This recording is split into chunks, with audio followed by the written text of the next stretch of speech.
Alright guys, we are live, but you're applauding because it's 8 o'clock here. And so we have to applaud for Madrid, the healthcare system here. So hang on, I will start the talk in a moment, but priorities, we have to applaud first, okay? So trickle in, hang out, and give me 5 minutes, just 5 minutes.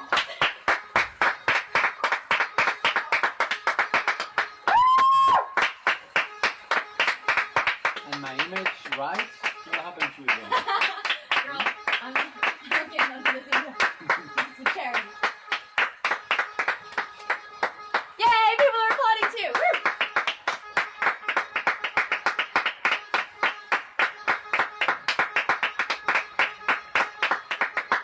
One of our neighbors downstairs has a vuvuzela, and they are the person that sounds the alarm when it's time to applaud. They are so loud.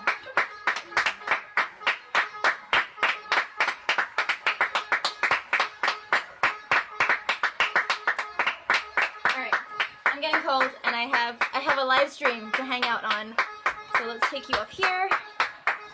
Come back into the where it's slightly warmer. Hi! How is everybody? Okay, we're setting you up there. We're plugging the phone in so it does not die, because that would be bad. Yay! I see friends in the chat. That makes me happy. Alright, guys. My flatmate wishes me luck. So, hopefully you know why we are here. We are here for Swing Into Action. It is run by Cape Town Swing, and 100% of the proceeds will go to 2 different charities providing essential food and hygiene for people in vulnerable, poor areas who don't have access to resources. So, if you enjoyed this live stream and you learned something, or you just want to support a good cause, the link is in the bio, and you can donate as much as you are comfortable doing in these uncertain times. But yes, remember, this is for a charity. Swing Into Action, link in the bio. I will try and remember to remind you about that periodically. Now, ooh, yay, hi friends. Hello, everyone's waving, it's very cute. Can I wave back? Ah, I can wave back! Oh, that is, hang on. No, sorry guys. Hey, can you tell us my first Instagram live? Can you tell? Can you tell though? So periodically I'll be looking over here where I have my notes. So if I don't always looking at you, that's why I need to know what's going on. So hopefully you guys are familiar with the clip, Day at the Races. It is a very, very famous clip, and it's from a film called Day at the Races from 1937. And if you are anything like me, you don't actually care about the rest of the movie. I really don't. All I really love is the actual dance clip itself. So I did a research a while ago because I did a couple of videos on my YouTube channel, youtube.com/c/kidcobalt, where I talked about the history of the clip, how it relates to minstrelsy and minstrel culture, and in understanding it as more than just a dance clip, understanding its cultural and historical significance as African-American representation.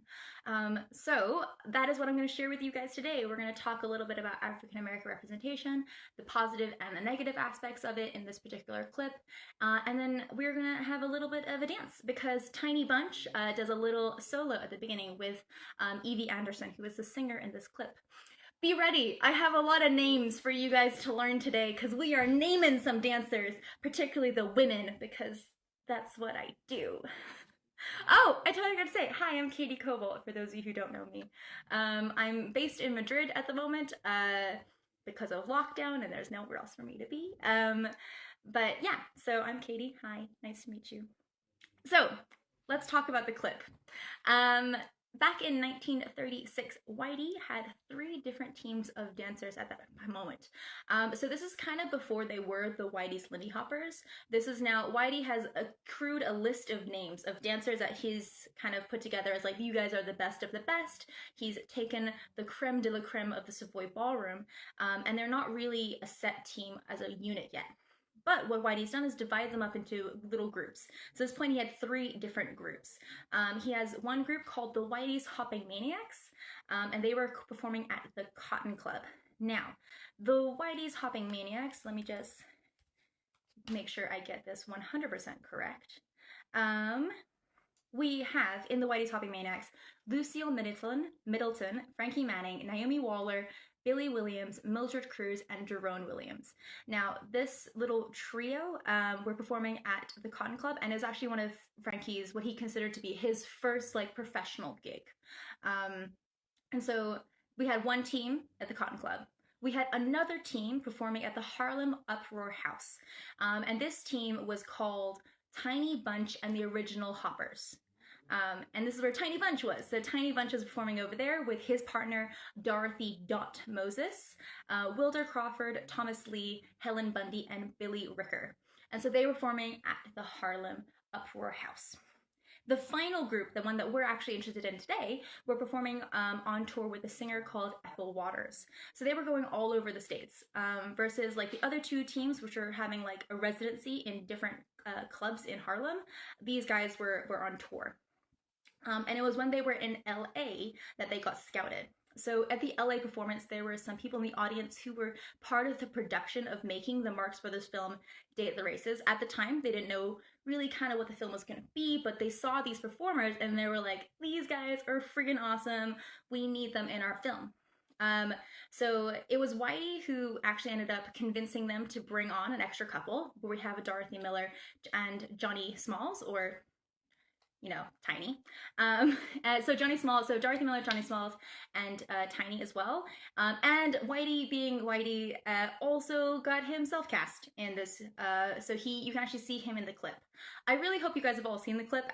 Like, quick show of hands. I don't really know how this works. Tell me, you've all seen Day of the Races, right? I'm not talking to people who've not seen it. Yes, no, maybe so. Silence. Excellent. Excellent. This is really weird. I feel like I'm talking to myself.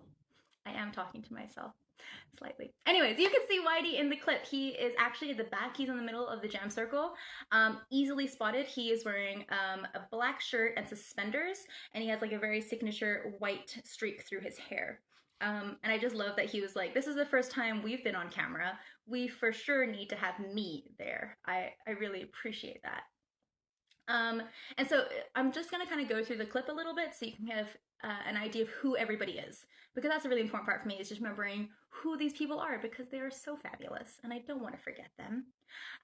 The first person we see on screen in their signature role is Evie Anderson.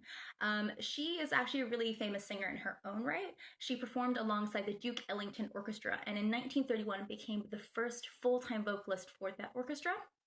And this is one of the very few times that she performed without the Duke. She normally performed alongside them.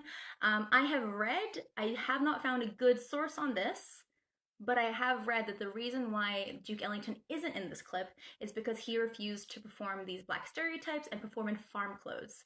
I have not found a good quote on this, like a source for this. I have just heard it from other teachers.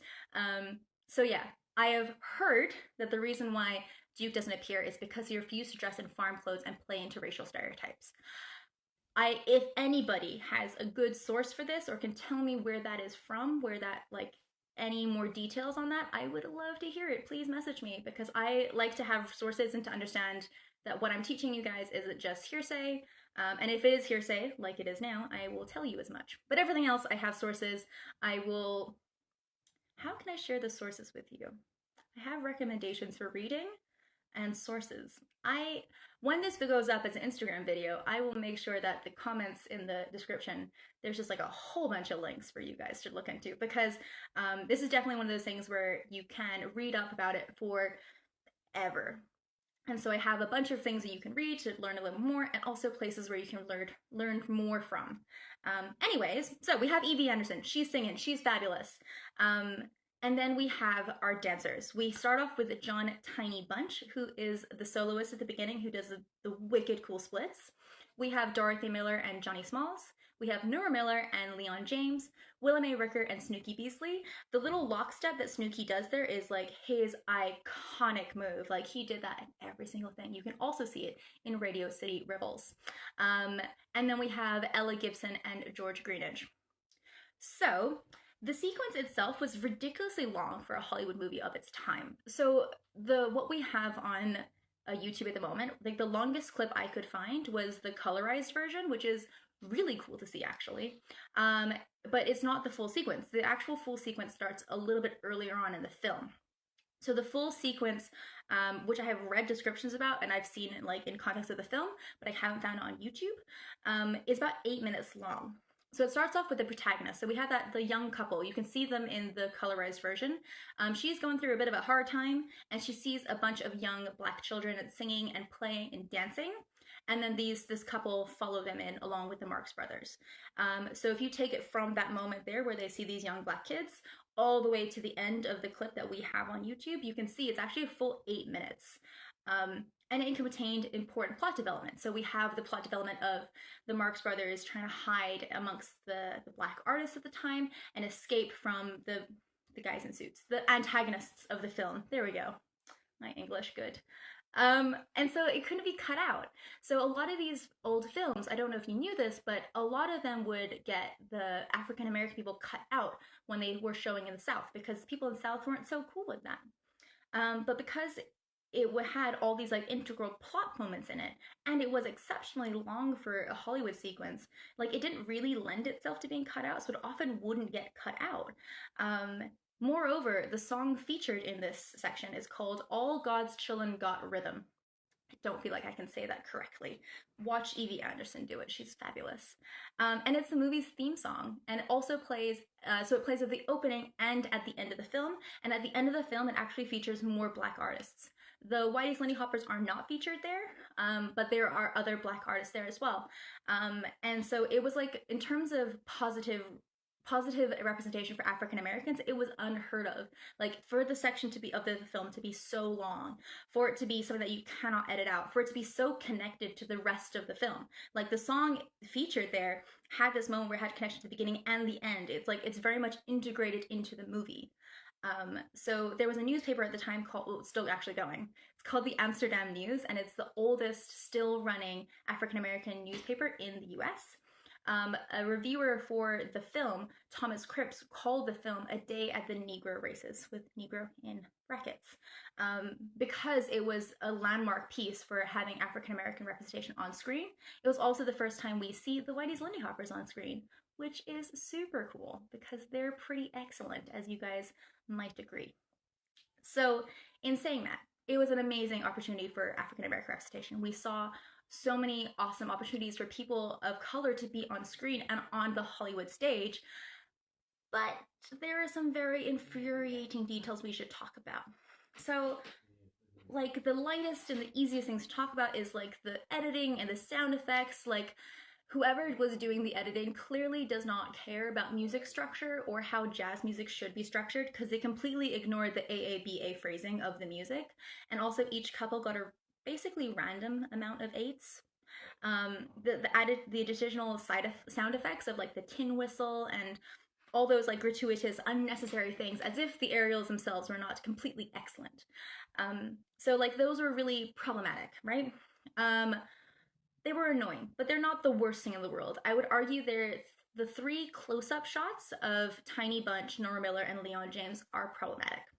So in the clip itself, we have a match cut moment at the end of Tiny Bunch's solo. He does a lock turn towards Ivy Anderson. As he does, it cuts from being a full body shot to a really intense close-up, and it slows down the footage ever so slightly.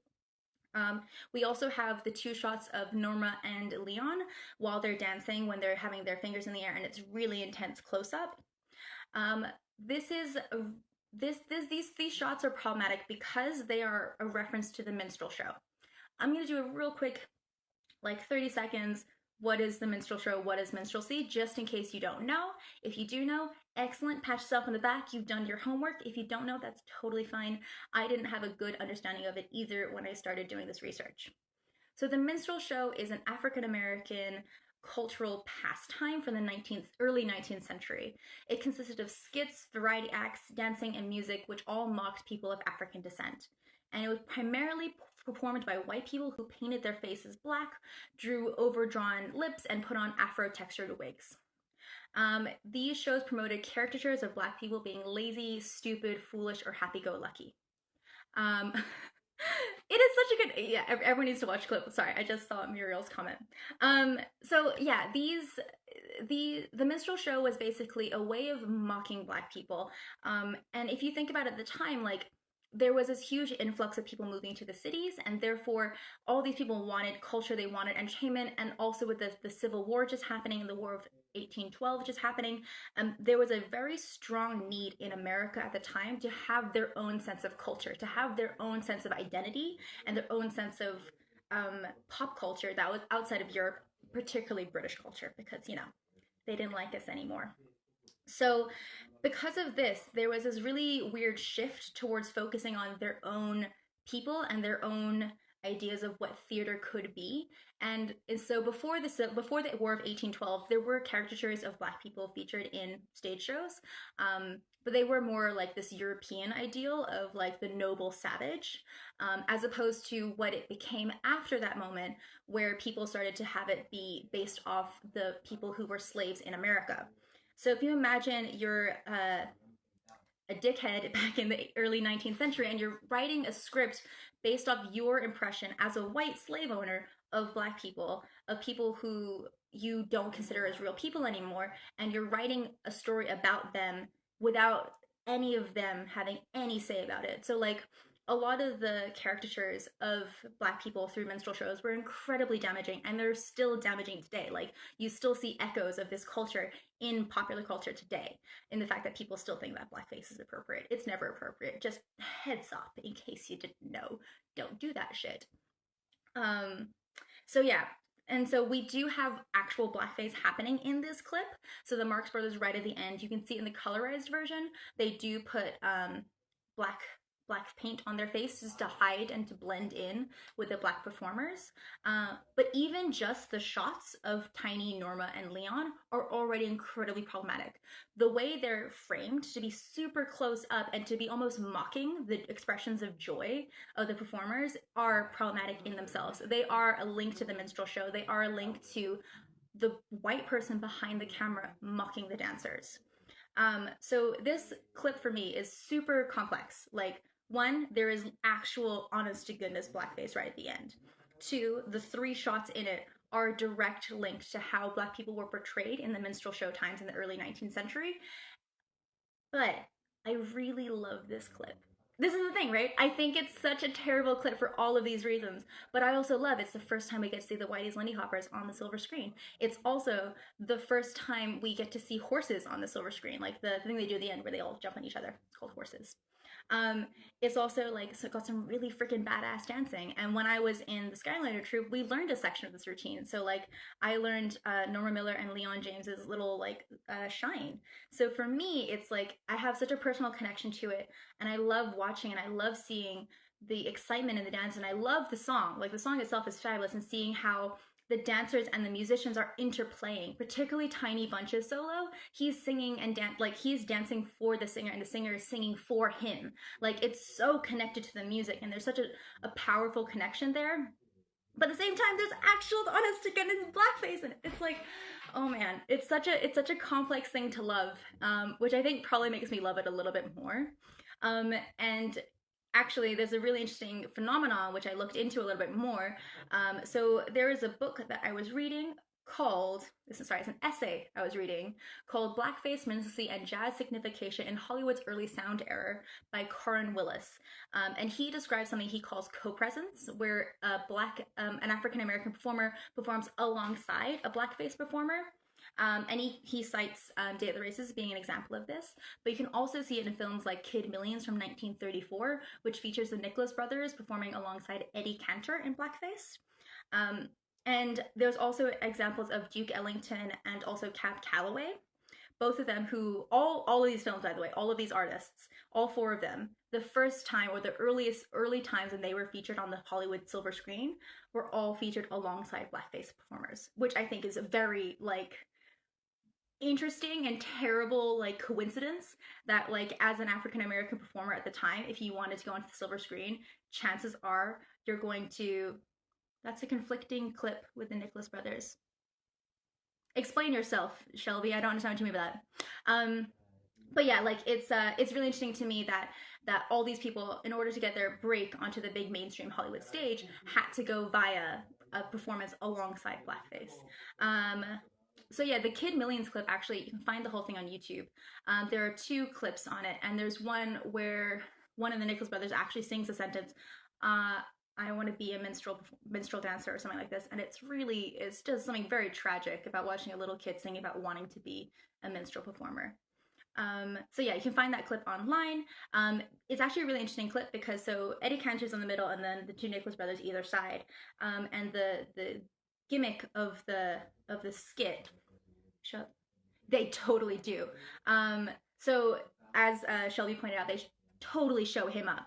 So Eddie Cantor tries to do a little bit of tap, and then one of the brothers will like literally physically stop him, like stop him from dancing, so that his brother can like perform. And then they switch, and then like Eddie will try to dance again, and they'll be like, no, it's his turn. You don't get to dance. And there's a little moment in it where the younger Nicholas brother actually hugs Eddie Cantor's legs to stop him from moving, so that his brother gets a spotlight instead. Um, Definitely look up that clip. Kid Millions, 1934, Nicholas Brothers. It's a super interesting clip. And like always, the Nicholas Brothers are completely inspiring and wonderful to watch. What was I talking about? Day of the Races, right. Day of the Races, we have this like complex feelings about it. Like I have these complex feelings about it. I love the clip. I think it's such a fascinating clip to watch, and they have all these like little moments and these little gems in there, and it also has these super problematic moments in it. But we're going to talk about Tiny Bunch now because I like him. I really like him. So if you're looking at the colorized version of the clip, the one that Cape Town Swing shared on the event page for this live stream, the Tiny Bunch's solo starts at 1 minute and 30 seconds. So he's singing at Evie Anderson. And so I've got a little quote here that I'm going to read for you guys from Frankie Manning's biography. So bear with me. John Tiny Bunch was one of Whitey's most memorable dancers, both for his ability to step lively despite his size and his entertaining interplay with his petite partner, Dorothy Dot Moses, an excellent dancer in her own right. Tiny Bunch and the original Lindy Hoppers was one of Whitey's groups which appeared at the Harlem Uproar House in 1937. Tiny and Dot danced in Radio City Revels and Manhattan Merry-Go-Round. The pair was immortalized by Aaron Siskin in this photograph at the Savoy in the Harlem Document Photographs 1932 to 1940. So this is going to be some really great high-tech stuff right here, guys, because I'm going to show you the photo because I think it's fabulous, but I don't know how to show it to you without literally just doing this. Look at it. It's great. If you want to see this photo, it's quite easy to see. If you just Google Aaron Siskind, Savoy dancers, it comes up. But I really love Tiny's face in this one. It's great. He's so great. He's so fabulous. So Tiny's, one of the reasons I really love Tiny's dancing is that he was using his body in a way that I didn't see a lot of other dancers doing at the time. Like he did lots of body rolls and he used like his shape and his size to his advantage. Like he had some really freaking cool movement. Hang on, where are my notes have disappeared, guys. Let's panic. Everyone panic. Everyone don't panic. It's okay, I found my notes again. So he was said to be about over 300 pounds and 6'4". So he was not a small gentleman, and that is why he was called Tiny, because that's how they got their names. Another excellent nickname from the Whitey's Lindy Hoppers, by the way, is William Tops Tomlinson, because he was called Tops because he won one competition once and then wouldn't shut up about it, so they called calling him Tops, which I think is fantastic. I would love to have more ridiculous nicknames like this in the modern Lindy Hop world. I think they're hilarious. I love it, just calling him Tops. And so like Tiny would dance with Dot. She was little, he was big. It's very entertaining. You can see them perform in the Radio City Rebels clip. There is a couple of them on YouTube. Additionally, if you do watch the Radio City Rebels clip, I recommend keeping an eye on the choreography because a lot of the same dances appeared in the Radio City Rebels clip as Day of the Races, and so a lot of them actually copied the well, like didn't copy, but they did the same choreo. You'll see this a lot in the Whitey's Lindy Hoppers, actually. You'll see the California routine performed in White Chocolate Drops, I think it's called, and so a lot of them would reuse the same choreographies over and over again, so you can always see the choreography from a different angle or from a different tempo. So like the Hells Poppin' choreo was used again at a slower tempo, so it's easier to see what they're doing with their feet and like how they did it. like it's less exciting because it's a little bit slower, but still it's nice to watch it at a different angle. Yeah, I think that is all of. Oh, actually, I had extra bonus things to talk about. So this is slightly less relevant, but I think it's super interesting. Um, there was a gentleman who was the first black millionaire to make $1 million from Hollywood, which I think is such an interesting thing. And his name was Stepin Fetchit. Where are my notes on Stepin Fetchit? So Stepin Fetchit, he was interestingly a black performer who did blackface. Where is Stepin Fetchit? Come on, notes. Find Stepin Fetchit. Why can't you find Stepin Fetchit? There he is. So he was considered one of the greatest actors of all time, but he always played like the dumbest man alive. That was his character role. And he was a little bit later on. So he was in the 1930s and 40s. So it's a little bit later on. Again, it's still like so basically the minstrel show happened in the early 19th century, so like 1820 times, and then the minstrelsy died away a little bit, but its echoes still throughout history, and blackface performers were happening. I'm not going to put an end date on that sentence, actually. There is no end date for that sentence. So blackface performers still happen. But Stepin Fetchit was one of the most famous blackface performers of all time. And he was the first black actor to ever receive top billing in movies. He was the first millionaire black actor. And it's really interesting to see, like, again, we have this super complicated narrative. Like, he was an incredible representation for the African American community, getting this, like, huge platform. And he actually had a love story on camera as a black man back in the 30s. That was huge. But at the same time, he was also portraying a stereotype and a blackface caricature of black people. So it's like, how do we celebrate his success? How do we talk about him in a way that's positive, and so that he doesn't get remembered as this like caricature instead? And really interestingly, modern scholars have gone back and have argued that there is a potential other reading of his character that people are not considering, in the fact that his character was often super lazy, but would often trick the white man into doing his work for him. So he was always seen as being really lazy and really stupid. But at the end of the day, like in his narratives, he always ended up like chilling out and sitting back whilst the white man did the job that he was supposed to do because he was too stupid or too lazy. So like modern day scholars have argued, like, is this a coded reading to say that he was actually a trickster? He was like the huckster who convinced other people to do the work for him that he didn't want to do for the white man. So it's really interesting that this like modern day interpretation of the role could be that, yes, he was a black actor performing a blackface caricature, but also was he doing it knowingly? Like, was he trying to be like a trickster about it? And like he was making that choice to play this role in a way in which he's hoodwinking the white man, as opposed to this idea that he was just stupid, he was just lazy. Was there more layered performance underneath that, or was he doing it because, like most actors at the time, if you were African American, like you kind of just had to play into the stereotype if you wanted to be famous, if you wanted to be on the big screen. And he was at the time like an amazing performer. Like everyone talked about how, like all the reviews I read of his performances said that he was an amazing actor and a fantastic performer. So maybe he was somebody who just wanted to perform so badly that he didn't mind playing into that role to allow himself to get that stage and that platform that he knew that he wanted. Interestingly, the reason his name came up for me was that he was referenced when the Phantom Menace came out.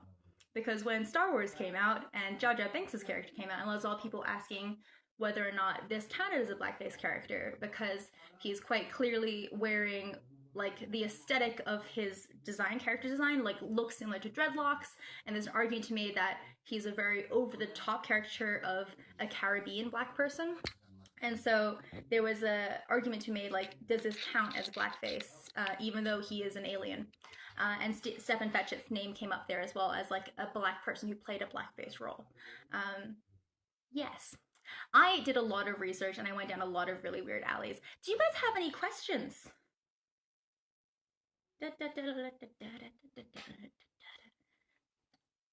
I just did talk for quite a long time, and I also did talk quite fast.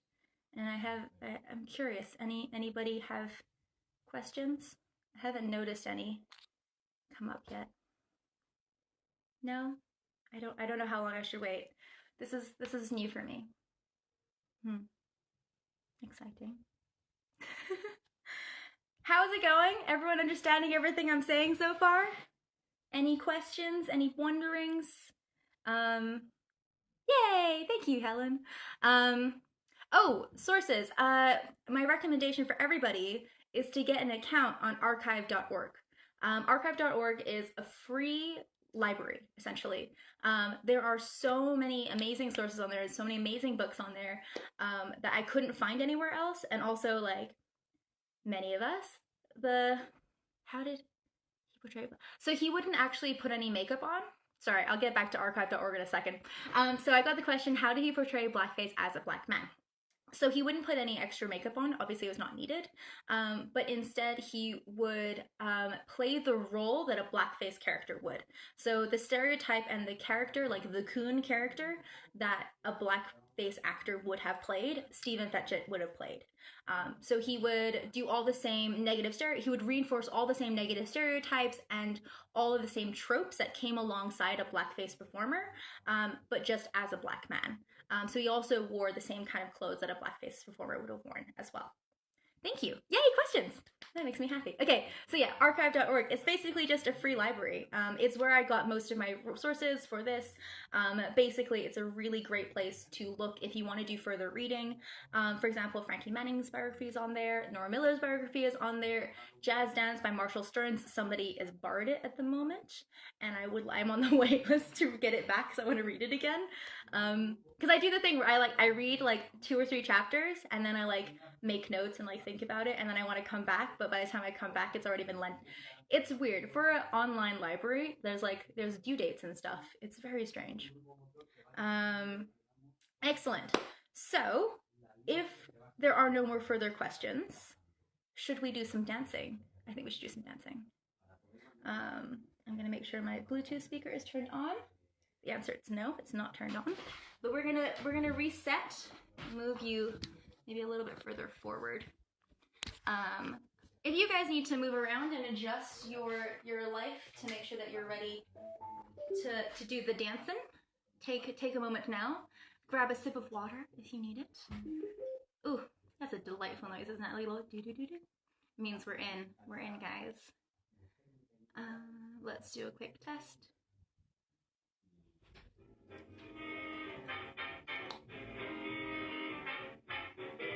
For those wondering, that is Blue Lou by Fletcher Henderson. I'm doing research on that song at the moment because I'm interested in understanding how Fletcher Henderson did musical arrangement.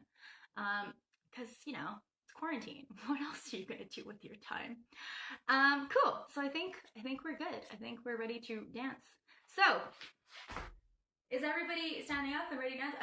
As a quick awareness moment for me and for you, this is exceptionally low.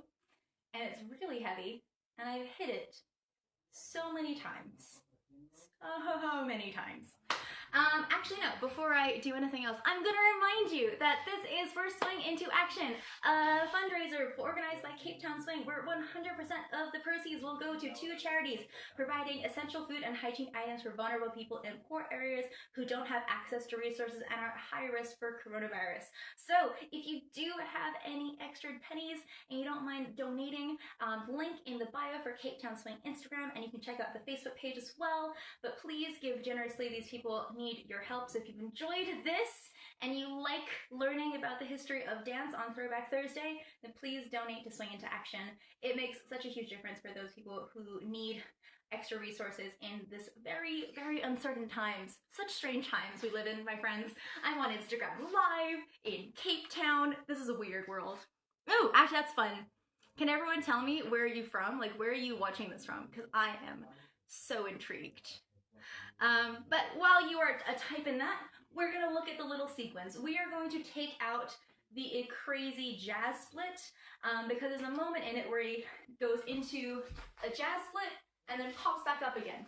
I can go into the jazz split, I cannot pop back up again. And I'm just assuming that not everybody here feels comfortable doing a jazz split. Yes, España. Yes, hello friend. Anyways, so we want to look at the movements themselves. So we start off with a fall off the log. Hey, giddy da ha da giddy da ha. I'm just gonna take maximum 30 seconds to quickly teach fall off the logs, just in case people don't know. Fall off the logs. We're gonna start at our weight changes. We're gonna get a kick. I'm gonna face this way actually. We're gonna kick our right leg. We're gonna step behind. We're gonna step across. We're gonna step in front. And we do another kick. Kick. And then you just do that a couple times. Kick behind, side, in front. Kick behind, side, in front. Kick behind, side, in front. Kick behind, side, in front. Hopefully that all makes sense. Ooh, lots of people from Cape Town. That's super cool. I have never been to Cape Town. That is something I would definitely want to go. Ooh, Florida. Also never been to Florida. Okay, so fall off the logs. Hopefully we're all okay on that. It starts on 8 with the right leg. Let's just do 2 fall off the logs to just double check we're all aware of how to fall off some logs. A 5, 6, a 7, 8, a 1, 2, 3, 4, a 5, 6, 7, 8, a 1, 2, 3, a 5, 6, 7. In my dreams, you are all doing this with me and doing it flawlessly. But the thing that Tiny Bunch does with his particular fall off logs, which make them so magical, is he has amazing body isolations. So Tiny, from my crop top up, Tiny is really, really static. So he's really engaged with Evie Anderson, who is singing. And so he's really looking at her and really focusing all of his energy on her with his upper body. And then with his lower body, he's getting so much rotational movement. So we have a little moment of isolation here. So let's just really quickly, I'm assuming you're standing up and dancing with me right now. Let's just imagine, ooh, how useful prop. We're just gonna hold onto a chair if you have one, or an imaginary chair if you don't, and we're just gonna rotate our body either way. This is to give you the idea and the feeling of how much rotation you have accessible to you while still keeping your chest facing forward. So what we're doing here is we're isolating our lower body, we're isolating our hips. Ooh, lots of South Africans in the audience. So yeah, we want to practice allowing our lower body to rotate further than our upper body, trying to keep our upper body as much as possible facing our imaginary Evie Anderson. For those of you who don't know the clip, he's really performing to her. This is one of those beautiful things in this clip that I really love, is the connection between the music and the dance. So he gets these like super twisty fall logs where his hips are rotating a lot. And he's keeping his chest facing his partner. So what I want you to think about is particularly on that kick, instead of having a kick that starts from your knee or from your hip joint, but have the kick happening from rotation. So if I stand neutral facing you, my feet shoulder width apart, and then I rotate my hips, you'll notice my leg comes up off the floor if I try and keep it over the same spot it was. And this is the rotational kick that Tiny is doing in this clip. It's a really super intense twisted movement that allows him to get this kick shape.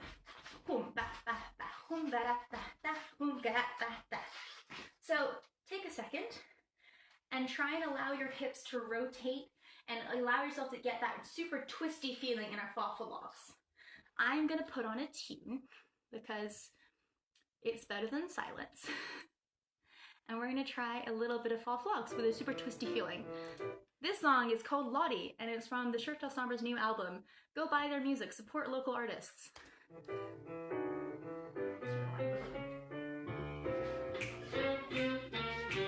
6, 7, twist, twist, twist, twist.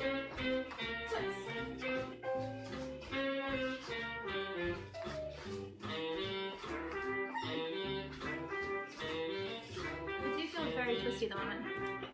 How are we going, team? Yes, yes? Can we get some reactions from people? How are we doing on our twisty fall off the logs? Hopefully we're okay. So, we are gonna get 1.5 twisty fall off the logs. Excellent. Thank you very much for responding so quickly, Bigaboo. I really appreciate that. So, we get 8, a 1, 2, 3, 4, 5, 6, 7, 8, a 2, 2, 3. And then here we're gonna get rock, step, rock, turn. So you're gonna rock step with your left leg, rock step, cross, turn. For those of you who don't know how to lock turn, as we lock, again, we have this twisted rotational feeling. This is the thing that makes Tiny Bunch's dancing look so fascinating. He has such great control over the isolations in his body. So his upper body facing the forward, yeah, twisting. And his lower body is rotated as far as it'll go and allows him to whip around really quickly on that turn. So we get one full fall for log, one half fall for log into our locks turn. Good luck, I believe in you because Aaron's doing this, so I'm assuming you're all fabulous. 5, 6, 7, 8, 1, 2, 3, 4, 5, 6, 7, 8, 1, 2, 3, 5, 6, 7, 8, 1, 2, 3. Yes, yes. Shall we try it again? And I'm assuming you'll try it with me. 5, 6, 7, 8, 1, 2, 3, 4, 5, 6, 7, 8, 1, 2, 3, 4, 5, 6, 7, 8, 1, 2, 3. Yes, yes. Fall off the log, fall off the log turn. And then we get the body roll steps, which I don't know what they're called, and so I've decided to name them body roll steps because you're stepping while doing a body roll. You're gonna start on your left leg. As you step, you send a roll down your body, and you're gonna let your arms go the opposite roll. So, 101 body rolls. We're gonna stand one's leg slightly in front of the other, it's a little bit easier, and you're gonna pretend there's a wall in front of you. If you're feeling brave and or there's no one watching you like there are people watching me, maybe you can try this actually against a wall. We're gonna stand upright, and then you're gonna send your upper chest against the wall. Then you're gonna send your rib cage to the wall, and basically what you wanna do is allow each section of your body to touch either the imaginary wall in front of you, or if you're home alone and no one's watching, you can go against a wall and actually practice physically touching each section of your body against a wall. So if you're not used to doing isolations or doing movement where you're just focusing on individual sections of your body, this is something that's an amazing thing to practice. Isolations don't need a huge amount of space to practice, and it can just be as simple as practicing moving sections of your body to see which muscles you need to be able to make individual parts move. And it's a great thing to do in isolation because, let's be honest, what else are you gonna do? Watch live streams, apparently. So, taking this idea of like bring our chest forward and then move through our body into our hip. Our arms are gonna go the opposite direction. So as our chest comes forward, we're gonna throw our arms back and let them floop forward. Floop is a technical word, obviously. So you throw your arms back and you floop them forward as you roll back into your hip, right? So we're gonna take, the rhythm's gonna be slow, slow, slow, quick, quick. Slow, slow, slow, quick, quick. Let's just get the rhythm into our bodies one more time. We're gonna go left, right, left, right, left, right, left, right, left, right. So 3 slows, 2 quicks. 5, 6, 7, 8, 1, 2, 3, 1, 2, 1, 2, 3, 1, 2. So this is the part of the clip where he's moving towards Evie Anderson. So he's just done the fall off the logs, lock step break, and he's gonna go travel towards Evie. Sorry, we're going left foot first. I pointed my right foot. I'm mirroring it for you. That's what I'm doing. I definitely did it intentionally because I want to make it easier for you and not because I started with the wrong foot. So I'm gonna start with my left foot facing this way, then it's still mirrored. So ready to go. Slow, slow, quick, quick. One more slow, my bad. Slow, slow, slow, quick, quick, slow, slow, slow. I've run out of space. As you do the quick, quick, so I'll do it this way. Slow, slow, slow, quick, quick. He runs forward with his arms still behind him here, and then boom, and then resets for the next step. This is definitely a styling choice that he has made. I'm trying to think how to do this, like, tactfully. It is not a styling choice I would personally make. I feel like running towards people crotch first is a little bit of a choice. So like, I really like these steps. I think they're so cool and so powerful. The runs, I would probably neutralize my body just a little bit for those as a personal choice for me as a dancer now who has choices that they can make. But Tiny didn't. Tiny ran forward like this, so we're gonna run forward like this. So we get fa log with lock turn, and then our body roll steps. Slow, slow, slow, quick, quick, slow, slow, slow, quick, quick. The steps starting on our left leg. Shall we try it? Once without music, once with music. See what happens? It's very, like, I don't know if you guys have ever taught solo jazz, but sometimes when you teach a solo jazz class, people get what I call solo jazz face, where they just stand there like they're paying attention, they're definitely listening, but they're not able to communicate and they can't like talk back. It's kind of like teaching solo jazz class because I'm like, people can't like necessarily shout at me anymore. It's strange, but lovely, but a bit strange. Anyways, you can tell I'm nervous, can't you? Let's try without music before I keep talking about my insecurities. Yay! 5, 6, 7, 8, 1, 2, 3, 4, 5, 6, 7, 8, 1, 2, 3, 4, 5, 6, 7, 8, 1, 2, 3, 4, 5, 6, 7, 8, 1, 2, 3, 4, 5, 6, 7, 8. Dancing into the wall over there. How are you? Yeah? Nice. Huh. Wait. I'm not crazy, you're crazy. Let's do it with music. Hello, I'm not weird. 5, 6.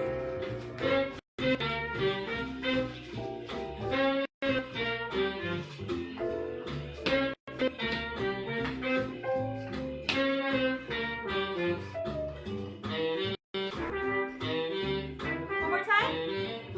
On the phrase.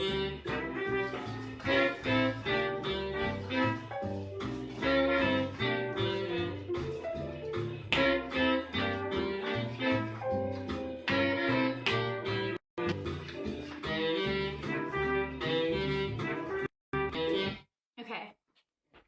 So far so good. I'm breezing through this quite quickly, aware that I'm already somehow running out of time.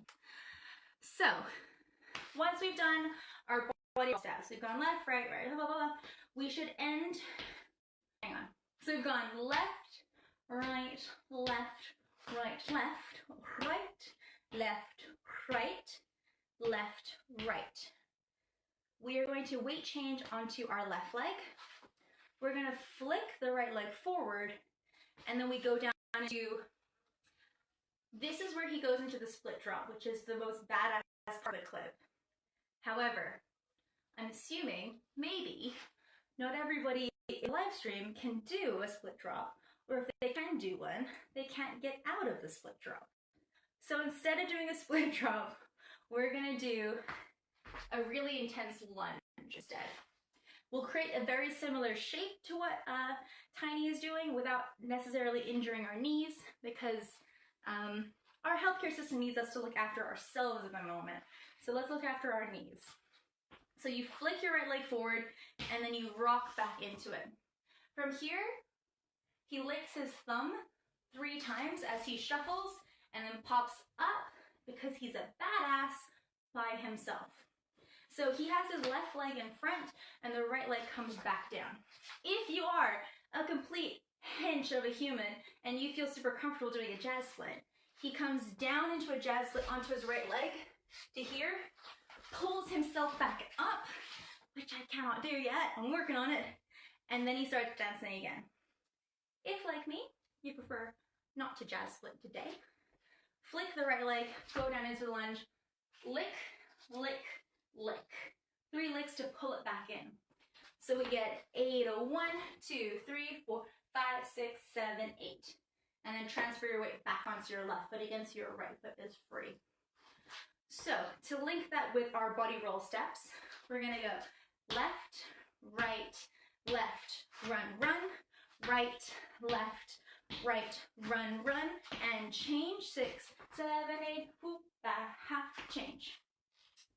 I have shortened the timing on this to make it easier to teach, as opposed to this is 100% accurate to what they did in the film, just because I have 10 minutes left because I'm really good at time management skills. So we're gonna get 8, 1, 2, 3, 4, 5, 6, 7. He does a little bit more time in the split drop, but we're not gonna do that. Then we're gonna do these really cool mambo steps. I really like the way he does these mambo steps because he does like these little half weight changes. So mambo step, rock step, cross, rock step, cross. Facing this way, rock step, cross, rock step, cross. Mambo steps are sometimes called crossovers. As far as I understand, the difference between a mambo step and a crossover is that crossovers, rock step on 1, mambo steps, rock step on 8. Pick your battles. So we've come up from our split drop. We're gonna step onto our right, no, sorry, we turn our right foot out first, my bad. So we flick out there, we come up, we're gonna get cross and drop, hoop, ba, ha. So he has this moment in the mambo step where he flicks, this is not a great shoe for this, but he flicks his foot off and does like a little half weight change before putting his foot down. So it's like, instead of doing a completely clean weight change, he gets this like slipping action where he's almost falling into the crosses, and it looks so freaking badass. I love it so much. And he does this towards Evie Anderson. So he has one hand on his side and one hand out to the side as he's doing these and again, it's like he's falling into it. There's like this real sense of like slipping and catching himself again when he does it. It's so cool. Seriously, go watch Tiny Bunches dance. I love it so much. So we come up from our split drop, lick, lick, lick, hoop, ga, ha, hoop, ga, ha, hoop, ga, ha, hoop, ga, ha. And then we finish with another lock turn. Because a lock turn for a finish is like super classic. I really dig it. So, really quick, summation, full sequence. We have fall off the logs, twisty twisty hips. Then we have rock step, lock, turn. We have our body roll walks. Hoom, hoom, ba, hoom, hoom, hoom, ba, ba, hoom, hoom, hoom, ba, ba. Then we have our split drop, lick, lick, lick, lick, lick, lick, come back up, shoot, ga, hey, shoot, ga, ho, shoot, ga, hey, shoot, ga, ho. Interesting, oh, and then, sorry, another lock turn to finish. Interestingly, for the mambo steps, his arm is pretty much straight out beside him. Like, it's not up, it's not down, it's very much just like straight out. And again, this is when he's dancing towards Evie Anderson at the end of the clip. Whew. Do you want to try it? Should we go from the top once without music? And then we'll finish it up with music one more time. Yeah, that's like a great idea, Katie. Let's do it. The voices in my head are very supportive tonight, guys. I should stop saying embarrassing things on the internet. So we get 5, 6, 7, 8, 1, 2, 3, 4, 5, 6, 7, 8, 1, 2, 3, 4, 5, 6, 7, 8, 1, 2, 3, 3, 4, 5, 6, 7, 8, 1, 2, 3, 4, 5, 6, 7, 8, 1, 2, 3, 4, 5, 6, 7, 8, 1, 2, 3, 5, 6, 7, 8, 1, 2, 3, 5, 6, 7, 8, 1, 2, 3, 5, 6, 7. Yes, yes. Yay! Oh, you guys are so lovely. This makes me feel so much fun. Gabby! Hey, Gabby! I have a friend. Yay. All right, lovelies. Shall we try with music and see what happens? Fingers crossed it all works appropriately.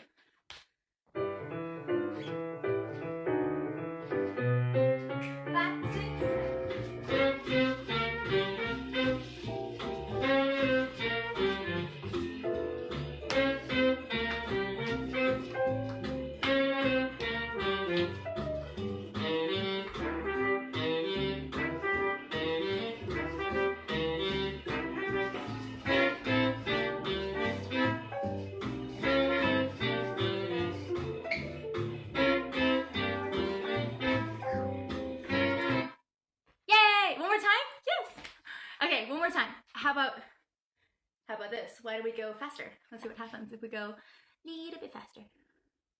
Maybe a lot bit faster. Oh, this is the problem. I had a song that I liked. Now I have to find another song that I also like. And therein lies the dilemma. Let's do a Jonathan Stout song.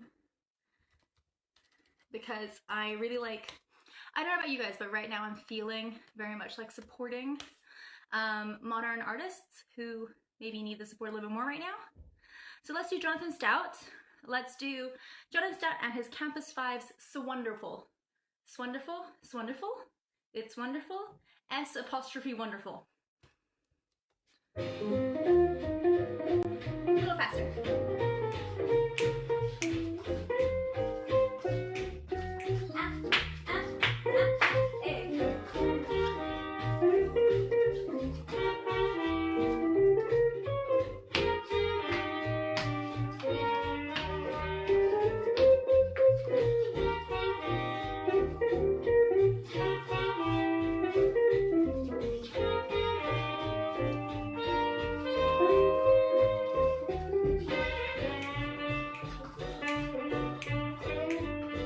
Such a tune, isn't it? What a banger. Actually, let's keep it going. Let's keep it going. Just quietly in the background. So, lovelies. Questions. I sometimes have answers for them if you ask them to me. Oh, thank you.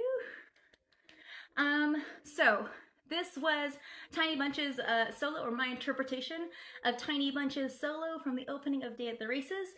We learned a lot of the history about the dance and the clip today, and I hope it was useful to you. I hope you found it interesting. Oh man, talking after dancing is always a bad idea. So remember, this is for Swing Into Action, run by Cape Town Swing, where 100% of the proceeds will go to 2 charities providing essential food and hygiene for people in vulnerable areas.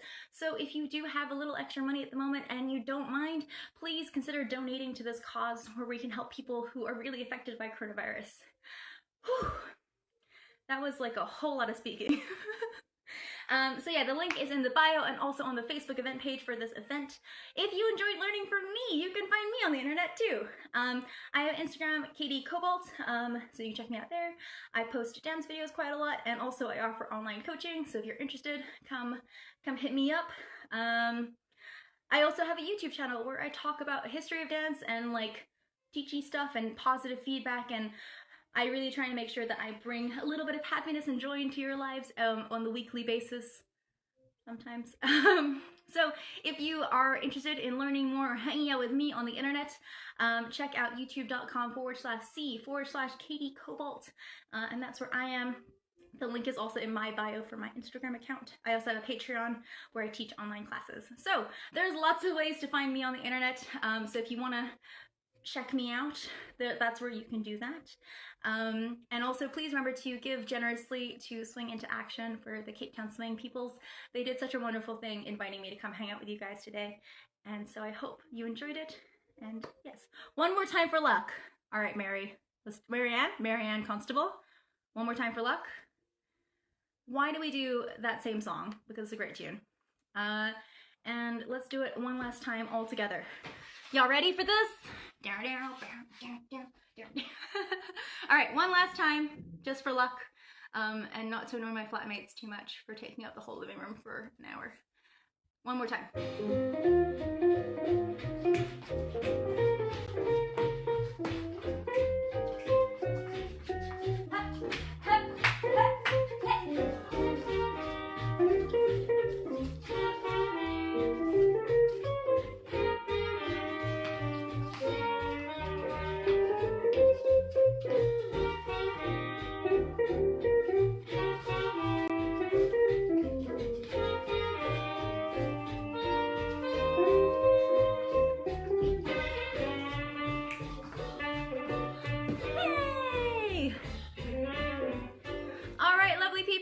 That is my time. It was wonderful to hang out with you guys today. Please give generously and find me on social media, Katie Cobalt. Mwah, mwah, mwah, mwah.